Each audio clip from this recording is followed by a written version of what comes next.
doctor Lauro López, empezamos a explorar este procedimiento estadístico que se llama análisis de supervivencia, ¿sí? Para poder analizar eventos en plántulas de un árbol tropical, ¿sí? Mandicara zapota, ¿sí? Condiciones silvestres, y que nos permitiera entender cuáles eran las causas de mortalidad de esa especie. Entonces nos compenetramos con la técnica, con sus principios, y después nos dimos cuenta que en realidad tiene una gran cantidad de aplicaciones en diferentes temas de ecología, ¿sí?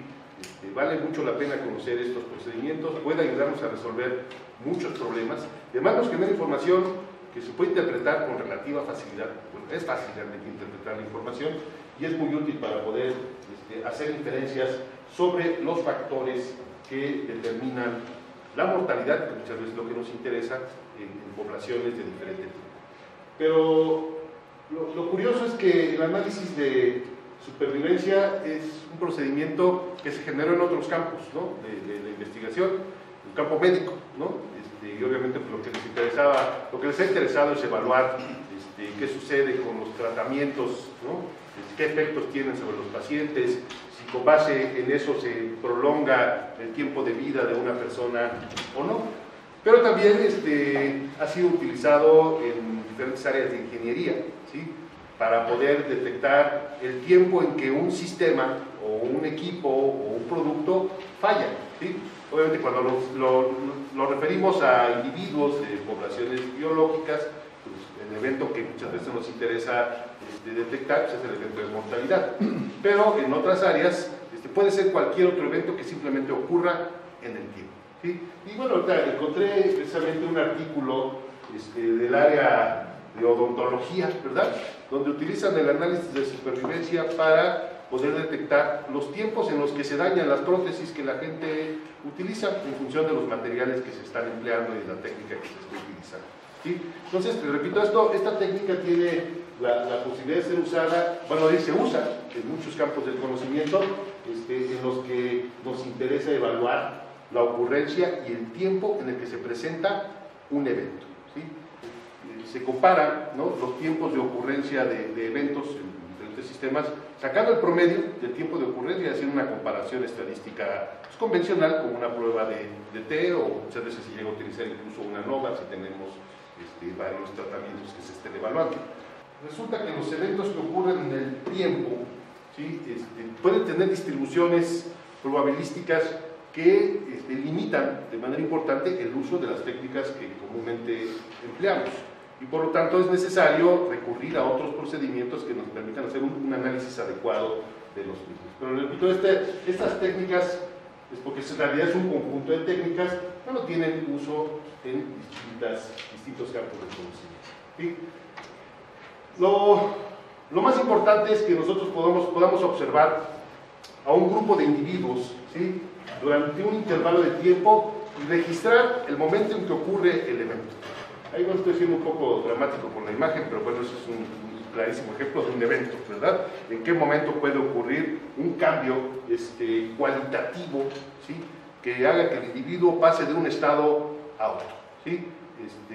Obviamente, les repito, esto en investigación médica es fundamental poder tener esta situación, pero en ecología nosotros observamos muchos cambios cualitativos en los individuos, ¿sí?, que necesitamos registrar. Cuando digo cualitativo me refiero a que paso de un estado, de una categoría a otra categoría, que es fácilmente diferenciada una de otra, ¿sí?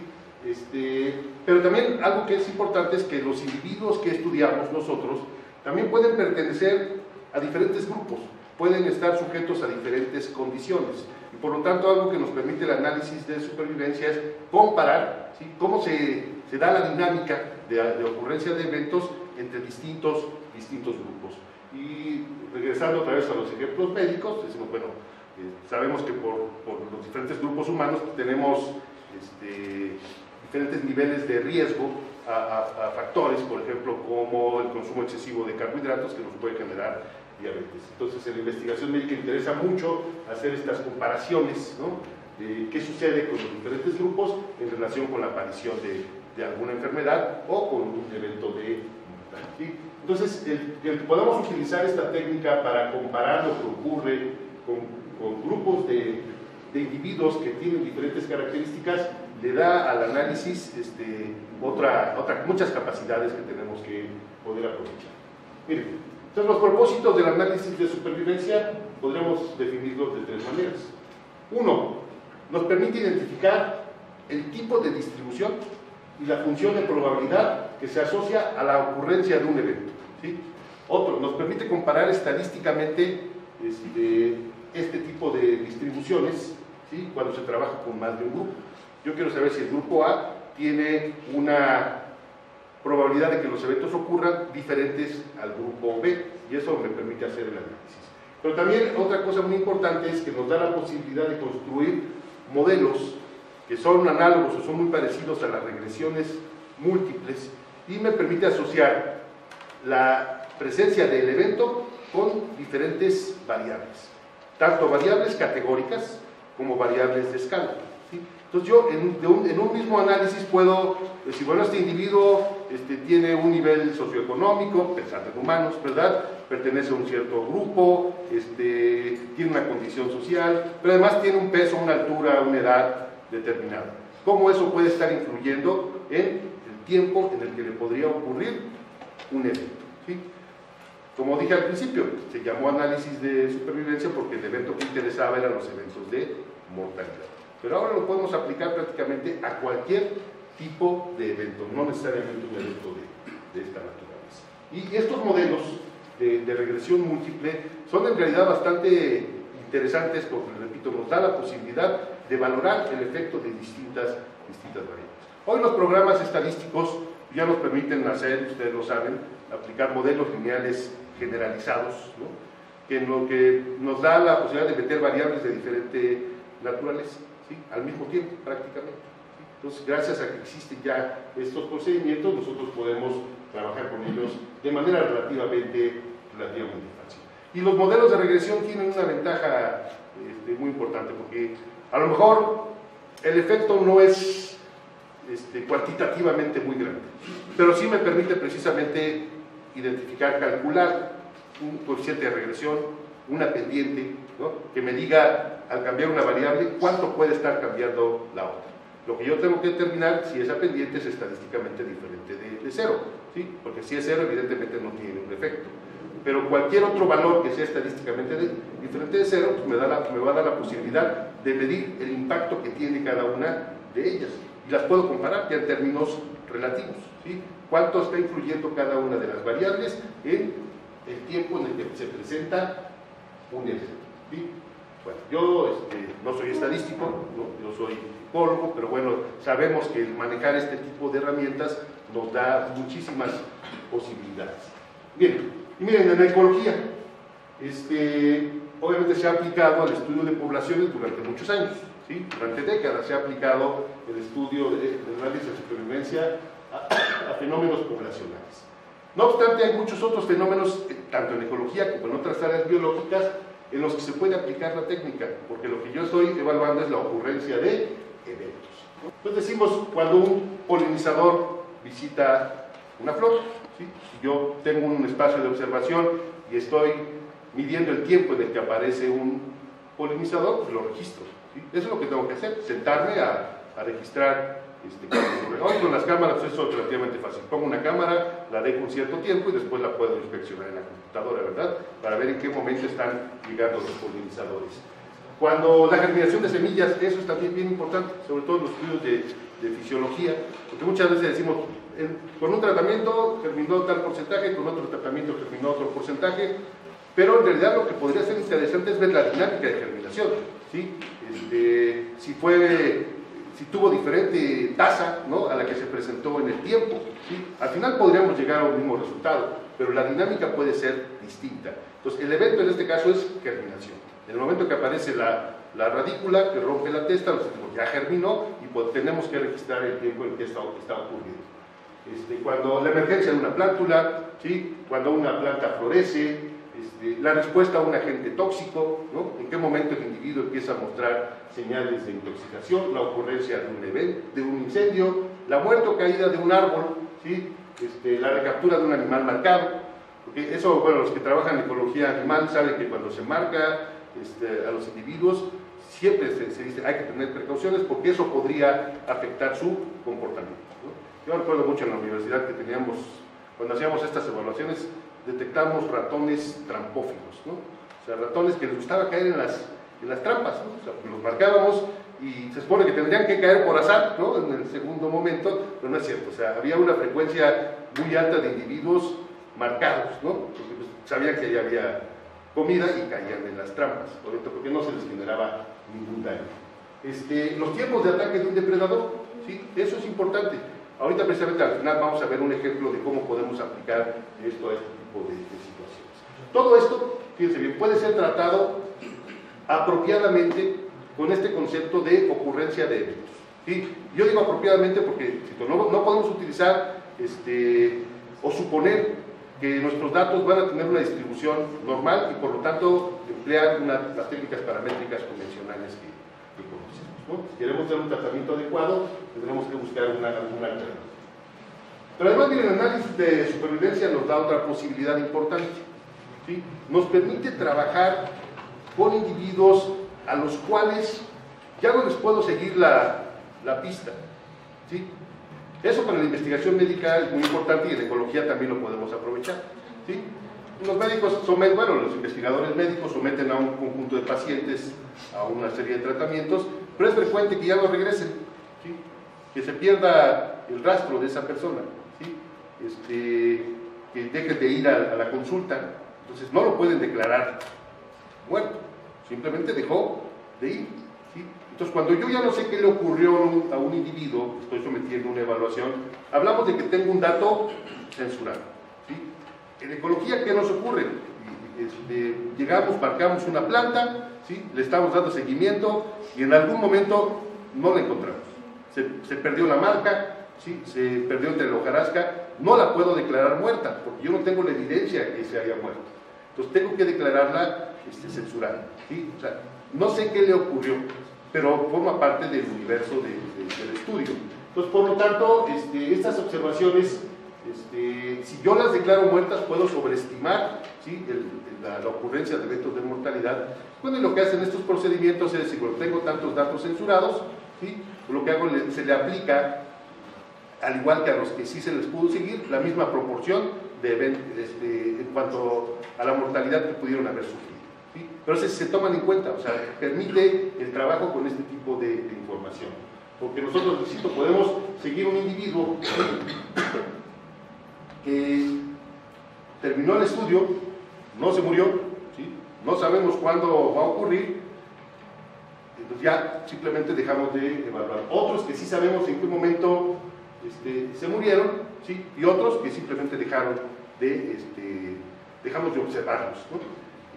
Pero también hay otra cosa importante, el procedimiento me permite trabajar con datos puntuales, de decir, sí, yo sé en qué momento ocurrió el evento, ¿sí?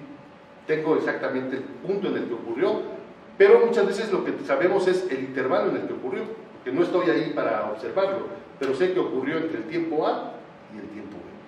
Pero decíamos hace rato, aquí el reto es tratar de hacer un análisis adecuado de la información, porque al final de cuentas los datos de eventos que ocurren en el tiempo pueden tener distribuciones probabilísticas muy diferentes a las que estamos acostumbrados a manejar. Pueden tener una distribución exponencial, donde tenemos una tasa de mortalidad constante, ¿sí?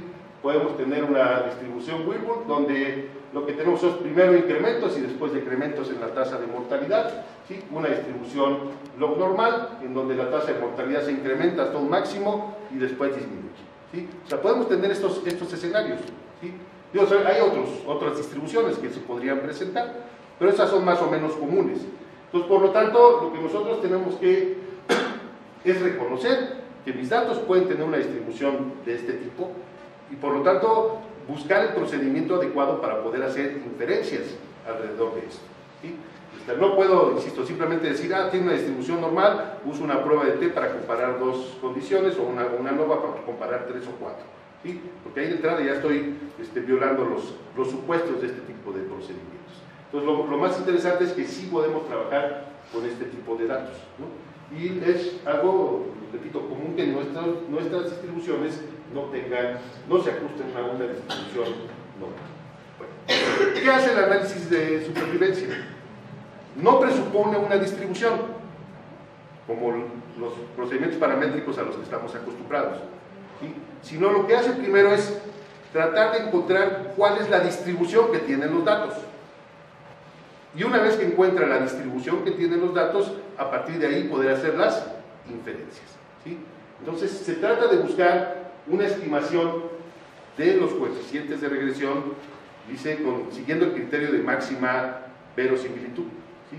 Es decir, buscando la distribución a la que más se ajusta, ¿sí? Entonces, aquí, digamos, normalmente nosotros decimos, supongo que tienen distribución normal y pruebo mis hipótesis. Aquí tengo que hacer un paso previo, ¿sí? Tengo que identificar a qué distribución se ajusta para poder después poner a prueba las hipótesis. ¿Cuál es la hipótesis una de las hipótesis que queremos resolver es si alguno de los factores que están influyendo en los tiempos de sobrevivencia de este individuo tiene un coeficiente de regresión diferente a 0, ¿sí? Y por lo tanto tiene un efecto, ¿no?, sobre los tiempos de supervivencia. Entonces, hay procedimientos tanto paramétricos que buscan el ajuste a una distribución, pero también hay procedimientos no paramétricos que no tienen eso como condición de que se ajusten a una distribución, ¿sí? Entonces tenemos varias posibilidades que podríamos trabajar. Pero bueno, por lo general lo que hacemos es seleccionar el modelo que describe satisfactoriamente la distribución de los tiempos de supervivencia, ¿sí? Y una vez que tenemos este modelo, ahora sí llevar a cabo los procesos de inferencia, ¿sí?, de tratar de estimar nuestros coeficientes de regresión.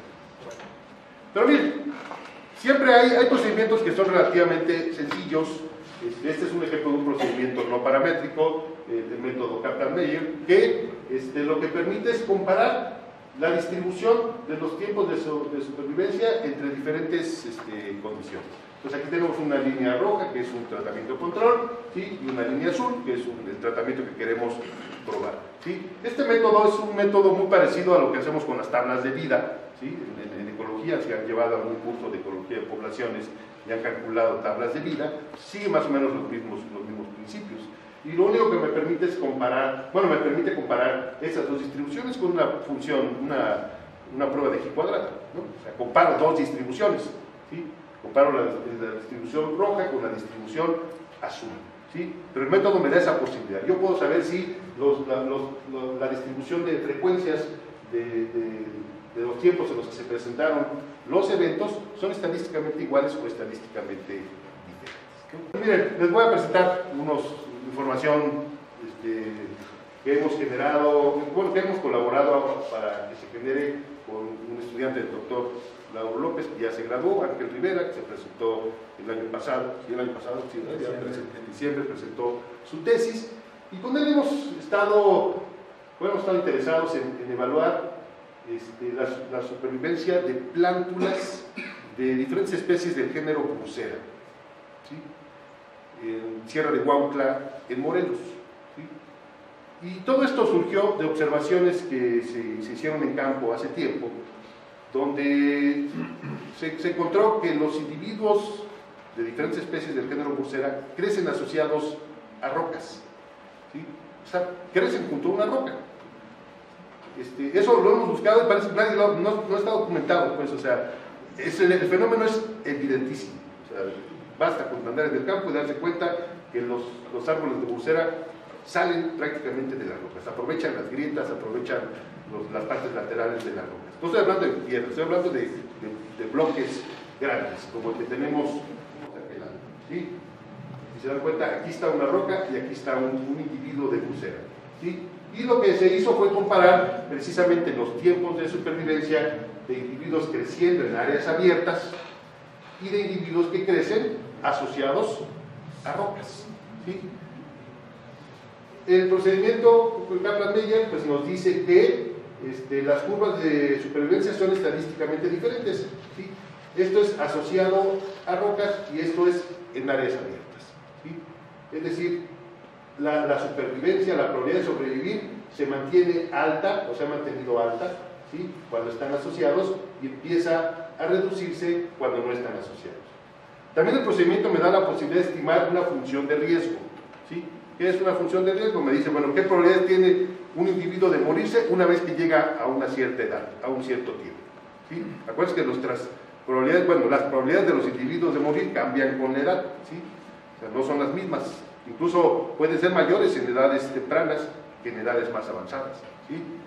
Ya todos sabemos, alrededor de los 25 años, las probabilidades de morir de los humanos en las sociedades modernas son más altas que en otras edades, ¿sí? Bueno, ocurre lo mismo con otras poblaciones. Entonces, el procedimiento me permite calcular una función de riesgo, ¿sí? Y vean ustedes, la función de riesgo se incrementa de manera importante cuando las plántulas están en áreas abiertas y no tiene ese mismo incremento cuando las plántulas están asociadas a un árbol, ¿sí?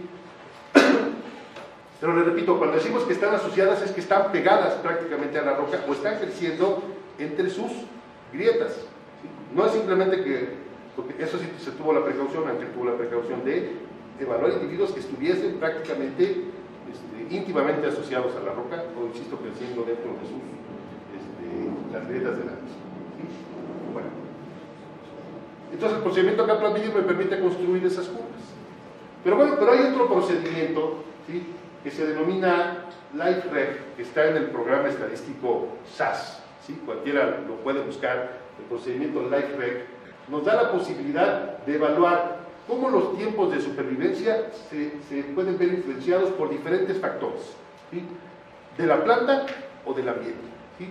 Entonces, simplemente nosotros capturamos nuestros datos, estas son las plántulas que tenemos, ¿sí?, en qué momento se registró su evento de mortalidad o hasta el final si seguían vivas, en qué transecto estaban, cuál era la densidad de individuos, la altura, se probaron 3 especies, si estaban asociadas o no a una nodriza, ¿sí?, y el tipo de nodriza que se tiene. Entonces aquí están nuestras variables y aquí están nuestras bases de datos, como cualquier base de datos que se utilice para cualquier procedimiento estadístico. No hay nada, absolutamente nada complicado en este tipo de situaciones, ¿sí?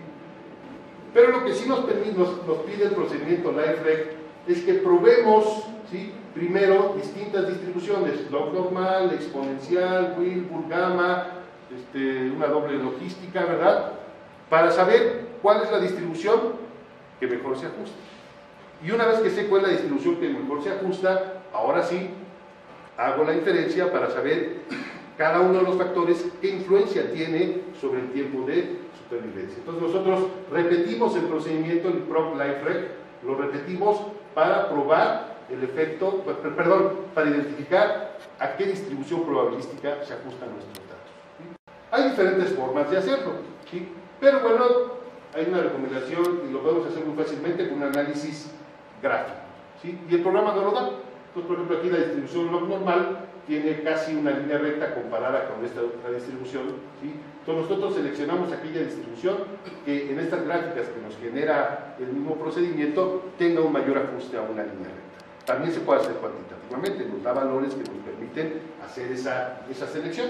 Pero bueno, una vez que nosotros seleccionamos la distribución que vamos a utilizar, pues nos genera resultados como estos, ¿sí?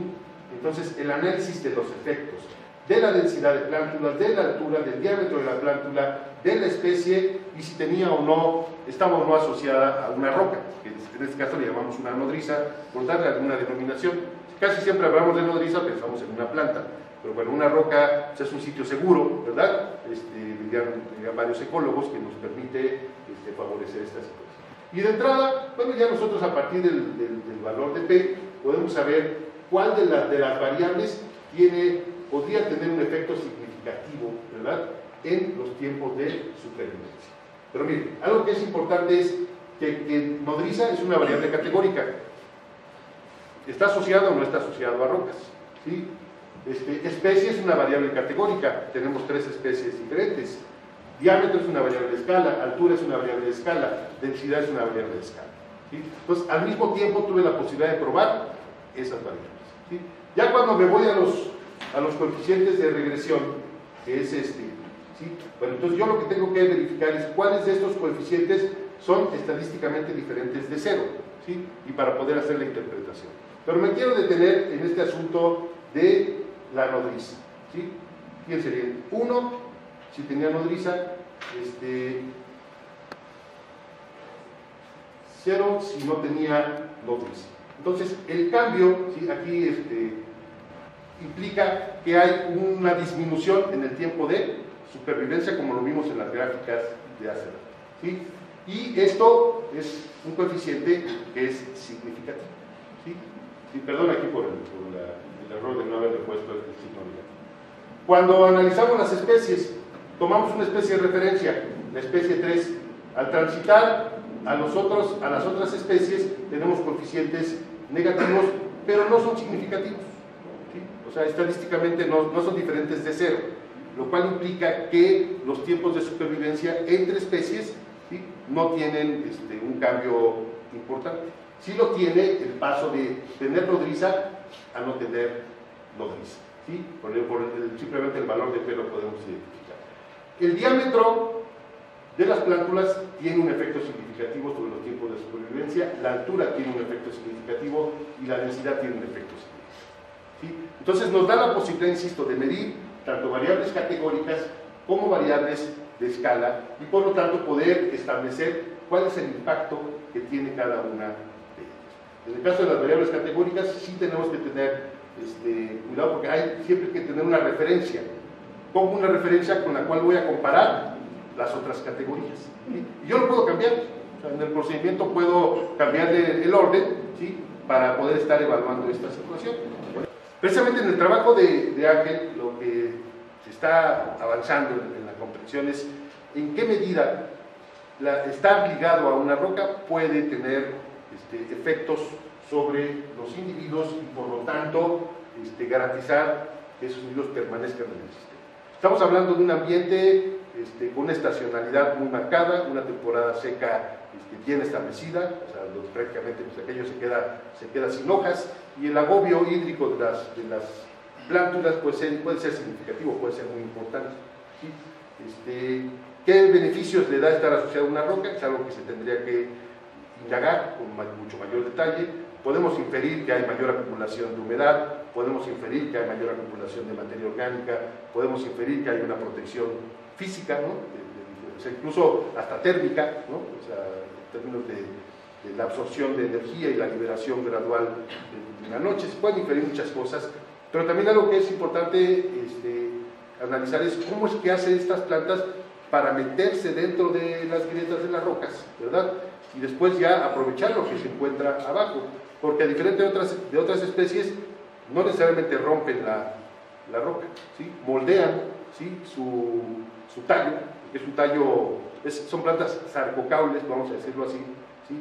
Y su tallo lo hacen más angosto o lo hacen más ancho en función de dónde se encuentra, ¿sí? Entonces eso tiene implicaciones anatómicas que habría que indagar y probablemente hasta de tipo fisiológico. El que estén acumulando agua podría indicarnos que hay, quizás, especulando, ¿verdad?, alguna senda fotosintética que les permite hacer eso, ¿sí? Tienen algún atributo que les permite hacer eso. Entonces esas son preguntas que tenemos que resolver, se tienen que resolver más adelante, pero por lo pronto, repito, tenemos esta evidencia que la presencia de la asociación a rocas está incrementando sus tiempos de supervivencia. Los agricultores quisieran ver que se mete el factor de control y aquello desaparece por arte de magia. Y pues resulta que no, que las cochinillas son escamas que están cubiertas por una capa, una seda filamentosa que hace muy difícil que los depredadores la ataquen, ¿sí? Es un buen mecanismo de protección. Entonces, para que un depredador pueda consumirla, tiene que quitar la seda, como este adulto de Piloporus cacti, tiene que quitarla antes de poder hincarle el diente, ¿verdad? O sea, no es fácil llegar al cuerpo del organismo para poderlo consumir. Entonces, los efectos no son inmediatos, ¿sí? Entonces, nosotros precisamente hicimos un experimento para evaluar esta situación. Y bueno, observamos que en presencia de Piloporus, los tiempos de supervivencia de la cochinilla silvestre nopal disminuyen, la supervivencia disminuye significativamente, ¿sí? Comparándolo con una condición en la que no está presente el depredador, ¿sí? Pero por lo pronto nosotros ya podemos identificar cuál es el impacto que podría tener la presencia de este depredador. Algo que observamos es que hay un retraso en el tiempo, ¿sí? O sea, en los primeros tiempos no hay disminución, ¿sí? Posteriormente ya observamos un cambio, ¿sí? Y eso es importante que el agricultor lo sepa, que si puedes iniciar un proceso de control biológico, pero no vas a observar que a la semana o a los 15 días ya tienes una disminución significativa, porque el organismo tiene que vencer las barreras de la célula filamentosa. Lo vemos también con la función de riesgo, ¿sí? Los que no tienen la presencia de Equiloporus tienen riesgos muy bajos, los que tienen la presencia de Equiloporus, el riesgo va incrementándose de manera importante a lo largo del tiempo. Entonces, con esto, digamos, nosotros lo que tratamos de demostrar es el impacto que tiene este depredador en particular sobre el insecto que, repito, puede ser una amenaza para los productores de la carne. ¿Sí? Bueno, hace rato comentamos entonces el procedimiento LifeReg, ¿verdad?, que me permite evaluar el efecto de distintas variables, pero para ello necesito primero definir qué distribución tienen mis datos, ¿sí? Una vez que lo defino, lo puedo hacer. Pero hay otro procedimiento que está en el mismo programa SAS, ¿sí?, DHREG, que me da la posibilidad de hacer este mismo análisis sin tener que verificar a qué tipo de distribución se ajustan mis datos, ¿sí? Digamos, es menos restrictivo, es más amplio, ¿verdad? Esto se llama regresión de Cox, lo pueden encontrar ustedes en varios programas estadísticos. Si ustedes usan el programa SPSS, que ahora es un programa muy popular, que se emplea, ellos tienen precisamente la regresión de Cox para poder hacer este análisis, ¿no? Se meten los datos exactamente igual y meto las variables categóricas, las variables de escala, y nos da la posibilidad de poder saber el peso de cada una de ellas. Pero bueno, nosotros hemos usado LifeReg para tratar de tener la seguridad de que nuestros datos van a ser analizados en función de de identificar adecuadamente la distribución de los tiempos de ocurrencia de los eventos. Entonces, miren, creo que, y bueno, finalmente decimos, los psicólogos y otros profesionales de las ciencias biológicas tendríamos que aprovechar este tipo de herramientas, porque trabajamos con muchos fenómenos en los que lo que evaluamos es en qué momento ocurre el evento, ¿sí? O sea, estamos observando eventos. Si tenemos esa posibilidad de estar registrando en qué momento ocurre, ¿sí?, esto nos va a permitir evaluar de manera adecuada las respuestas que estamos observando y comparar entre diferentes condiciones, ¿sí? Y repito, no podemos seguir trabajando con la estadística más convencional que empleamos, porque los tiempos de supervivencia pueden tener distintas distribuciones probabilísticas, ¿no? Y bueno, ya es todo lo que quería comentar, ¿sí?